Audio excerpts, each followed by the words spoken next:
All right, so I've been invited to an impromptu dinner. So I'm going to come out here, pick a few of these lemons off the tree, and make a lemon meringue pie. Uh, it always cracks me up how huge these lemons are. I don't know the brand or what brand. I don't know what type they are.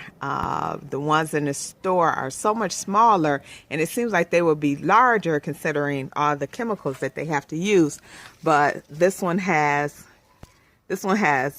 four big bunches on them. There's a few, so I think I'll take those. They're nice low-hanging fruit. And we will come back. I'll take you through my process of making the crust, blah, blah, blah, blah, and we'll see how it turns out. Stay tuned. So first things first, we'll have to find the actual recipe. I have it written down on something like this. It's my father's recipe. I don't know where it is. I'll have to check it out. And I have a few crumbled pictures that are, what's that one?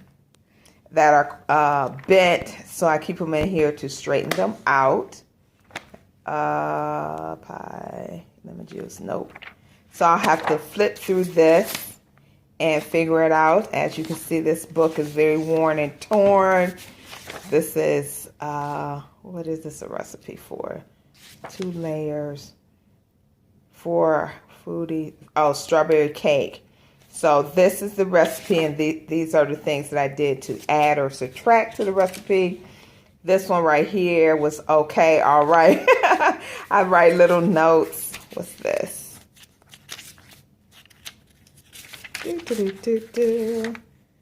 Corn. Oh, this is for popcorn. That's really good. This is for, lemon. Nope, that says garlic. Nope. So I'm sure I'll find it. I'll give it a look through. Let's take a look at one of the pictures. Oh. So this picture right here. This is a picture of my grandmother. I'm sure this is, there we go. So this is a picture of my grandmother. Probably at church somewhere. And the other picture is this one you can't even tell. That's not a good one. That's a picture of me. Look at those brocade curtains in the back. And this is, this is a little better. So this is a picture of myself. Looks like at school. My little classmates. Oh my gosh, how hilarious. And this little girl right here, I can't hold. These 2 children right here look the exact same. Right now, we are in our 50s, and these 2 kids look the exact same. I won't put their name out on social media blast, but if you know them, you know for sure. All right, so I'll find a recipe. It's somewhere in here or in my other stack of books. This is the book, one of the books that I used while I was in culinary art school. So I have a ton of notes in the margins, and I'll bring you back. All right, so we took some of the lemons off the tree. We took the zest off down to the pith. So you don't want to go past the white part. That's called the pith. And here's the zest. I'm not going to use all of this. In fact, I will dry it and use it in the sunshine bath fizzy. So I need a wide bowl. Of course, this should be, wait, hold on. Let's be professional. Let's be professional and get the real bowl. Now, these bowls are stainless steel, so they won't react to acid, as many of you already know, because you use stainless steel bowls and spoons when you're making soap. So I'm going to take the ends off so it'll fit into this juicer a little better. Technically, you're supposed to put it upside down and then juice, but because these lemons are huge, it takes the whole thing. In fact, I might want to use the other juicer because this is going to be too hard, and it's going to defeat the purpose of catching the seeds. See the seeds in here already. Yeah. Now, I won't throw the meat away. I'll put this separate. See, look at all those seeds in there. It's just as many seeds. Nah. Okay, so we're going to have to, look at that. No. So I'll take this part and put it in here. And I'll put some sugar over all of this when I'm done. And I'll use it for a different project. So I have a juicer. Don't I have a juicer? I know I do. Ta-da! Bam! And it has a bottom part, but I'm not going to dig for that. Just get out a quick wrench. I have a smaller bowl for this too. That's okay. Now this time, get all the juice without the seeds. Voila. So this calls for 2 juiced lemons, but these lemons are humongous. And of course I wasn't supposed to do that because, again, defeating the purpose.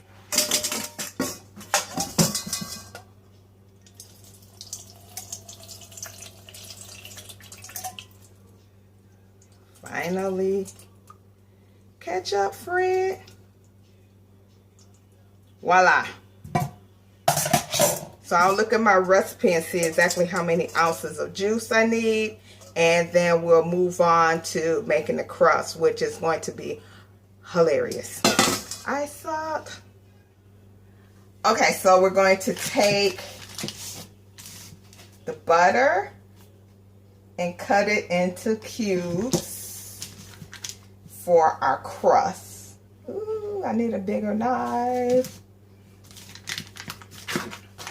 Now, of course, you can use a food processor, but for me, it's easier for me to just use, For me, it's just easier for me to use it by hand. So we're going to dice all this up. And once we get finished, we want to make 2 crusts, so we're going to use 1 cup of butter. And I'll bring you back once we get ready to mix it up. Now we're going to add some AP.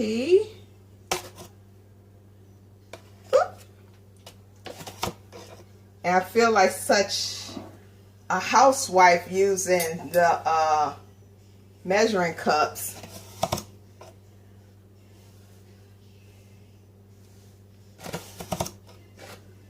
But this is going to be a simple recipe.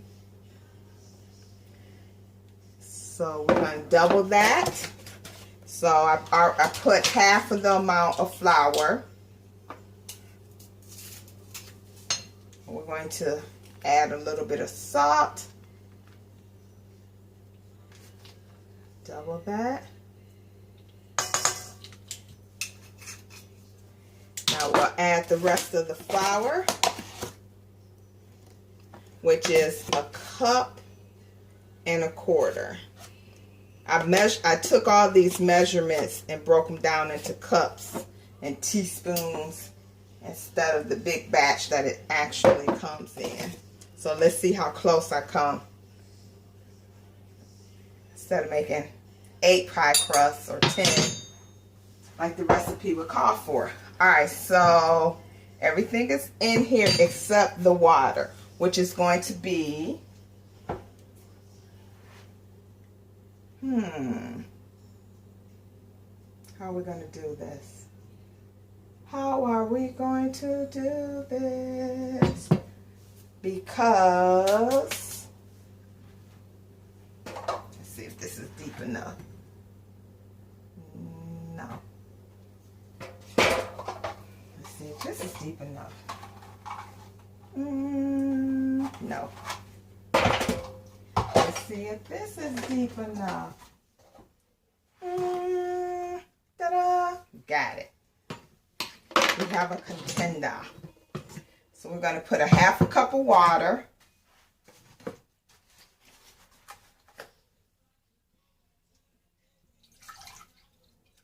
Half a cup of water. We'll pour it in here.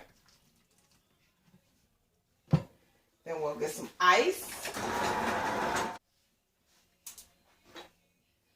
Pour the ice in the strainer. That's not what I want to do. Dog it.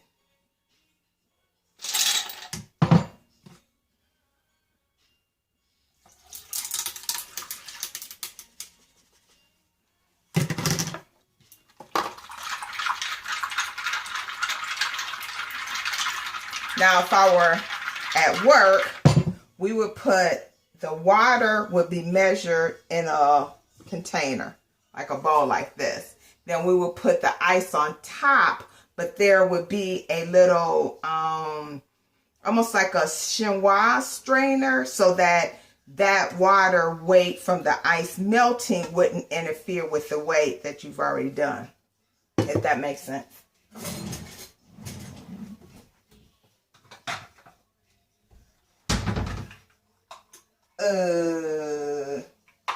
Maybe we can use this. But this water has to be ice cold. So we'll wait. We'll just let that sit. We'll take this and crunch it up. Of course, you can use the food processor or the dough divider, which I don't have, so I'm not that fancy. I'll just rub this until it's a size of a pea. And you don't have to use butter. You can use vegetable oil. You can use margarine maybe. I haven't done that, but I have used vegetable oil. The solid vegetable oil, Crisco, would be one of the brands. The more popular brand will be Crisco.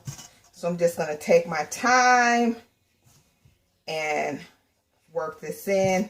And then I'll bring you back once we get to the water part. All right, so I drained the ice water. It's still very cold. You can see by the condensation. I'll put half of it in because what if I don't need all of this? Well, we just want to put enough water till it binds together. And it shouldn't be sticky. So I have plenty of water in there, just that little bit. That's enough to bind it. Then after that part,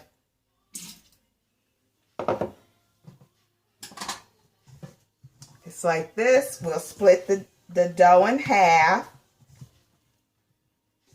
Put half there, half here.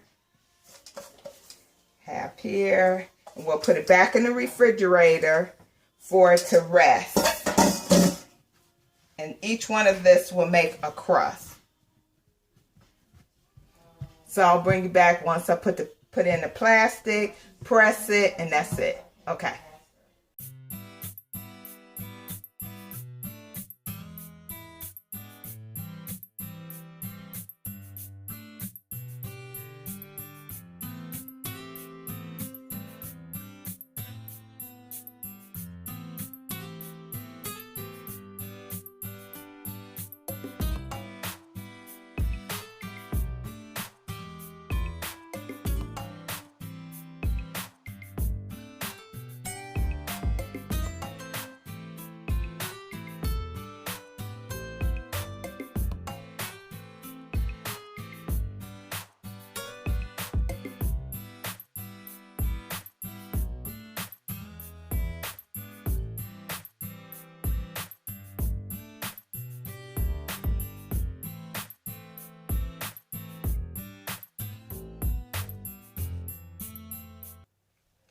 Now, while we're waiting for the dough to chill, I'll start the process of making the filling. We're going to separate the eggs from the yolk from the whites. We'll put the whites in this large bowl, which is completely dry and free of any debris, flour, anything, because we want the whites to fluff up nice and strong, but not too strong, because the trick is you're supposed to be able to hold it over your head without them falling out. I don't know if I can do all that, but we'll give it a try. And we'll go over to the stove, to the double boiler, which we will put everything in this bowl. We'll set over double boiler, stir it constantly, the actual filling, and cook it while the dough is chilling. Let's give it a shot.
Okay, so in this mixture we have sugar, we have a little bit of salt, and it's over a double boiler, which I need a towel. So we're going to add the water.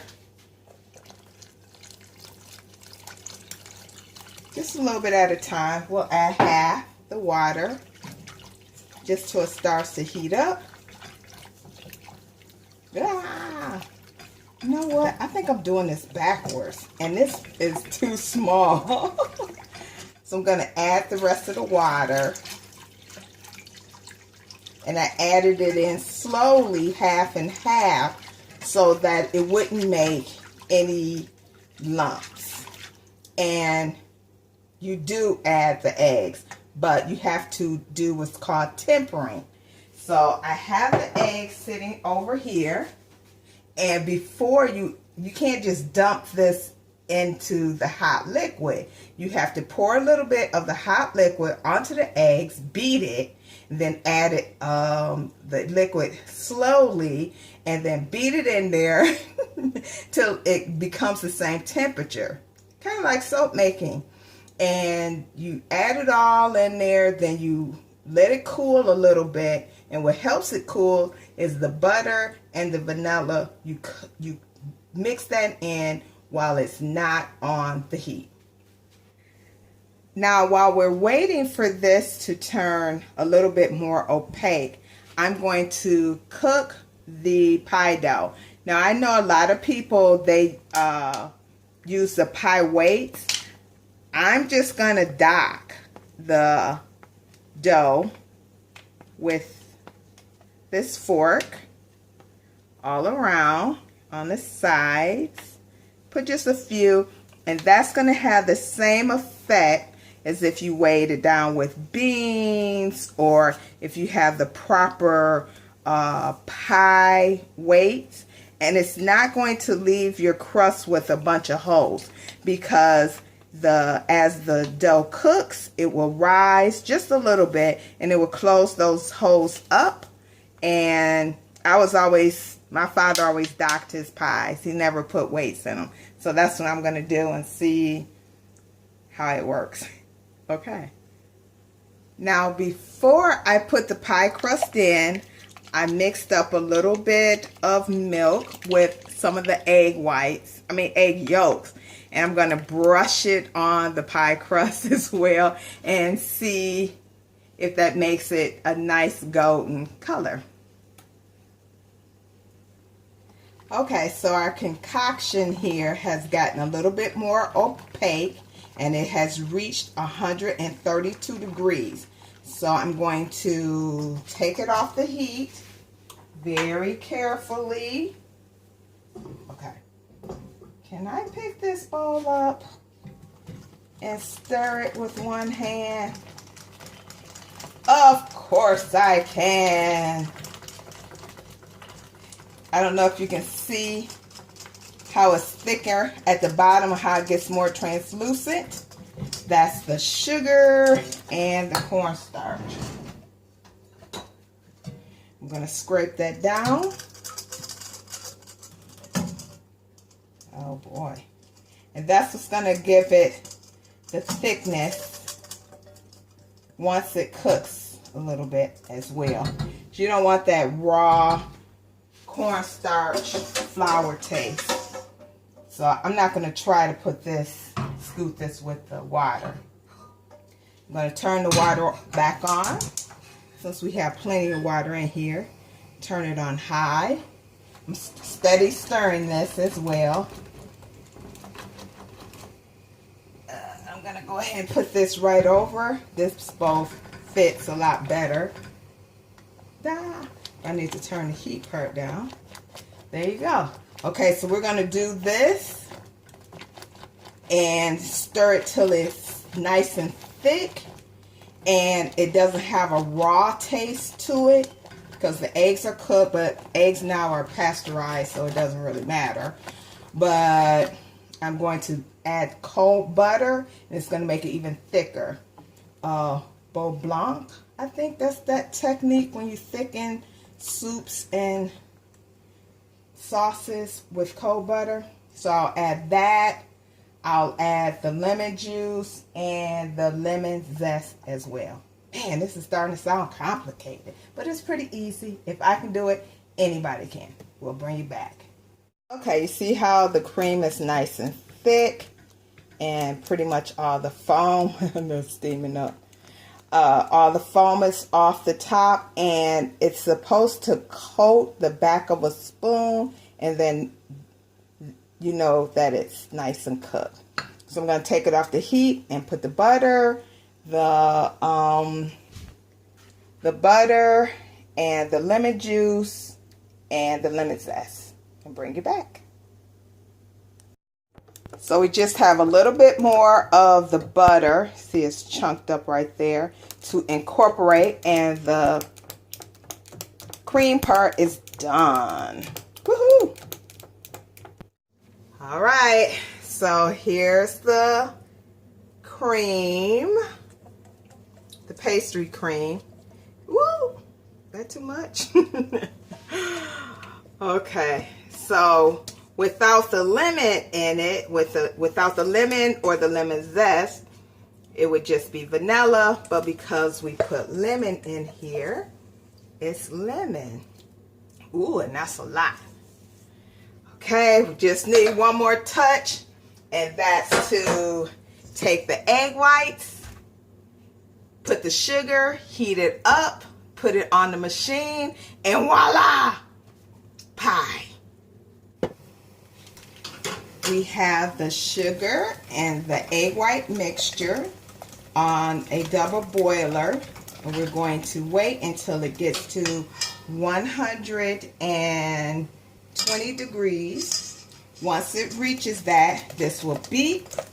I will take it off of here, put it on the blender, the mixer with the whisk attachment, and whoo, we might be almost finished. Maybe.